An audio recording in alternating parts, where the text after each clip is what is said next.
పవన్ కళ్యాణ్ ఏమో నాకు ప్యాకేజ్ ఇస్తే చాలు, ఎవడెక్టు వచ్చినా నాకెందుకని. రాష్ట్రంలోనే కాదు, పిఠాపురంలో ఆడపిల్లలు రేపైనా పట్టించుకోడు. పిఠాపురంలో ఎస్సీల్ని గ్రామ బహిష్కరణ చేస్తే పట్టించుకోడు. సుగాలి కేసు అన్నారు, ఏమైందో తెలియదు. 30,000 మంది మాయమయ్యారన్నారు. మరి ఆ రోజు ఇంటెలిజెన్స్ వ్యవస్థ నీకు చెప్తే, ఈ రోజు కూటమి ప్రభుత్వంలో ఉన్న నీకు ఇంటెలిజెన్స్ చెప్పదా 30,000 మంది ఎక్కడున్నారు?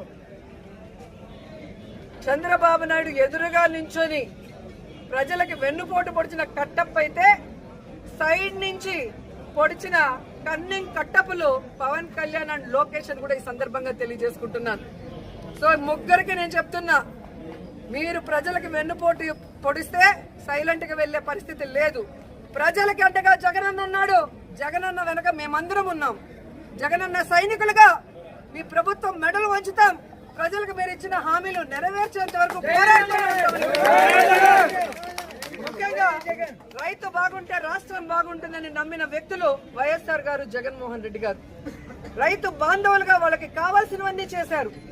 రైతుకు గిట్టుబాటు ధర ఇచ్చారు. రైతుకు పెట్టుబడి రైతు భరోసా ద్వారా రబీకి గాని ఖరీఫీ గాని అందించడం మనం చూసాం.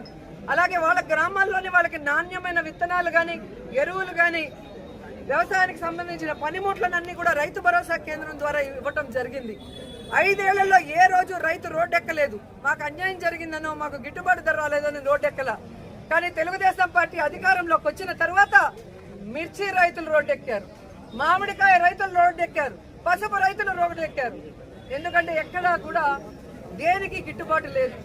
ఈరోజు రైతులైతే కన్న నీళ్ళు కాదు, రక్తపు నీళ్ళు వస్తున్నాయి కళ్ళల్లో నుంచి. ముఖ్యంగా చిత్తూరు జిల్లాలో మామిడికాయలు ఎక్కువ.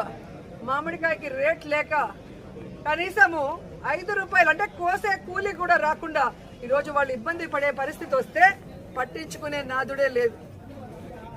ఈరోజు పసుపుకి గాని, మిర్చికి గాని, వరికి గాని దేనికి కూడా ఇవ్వలేదు.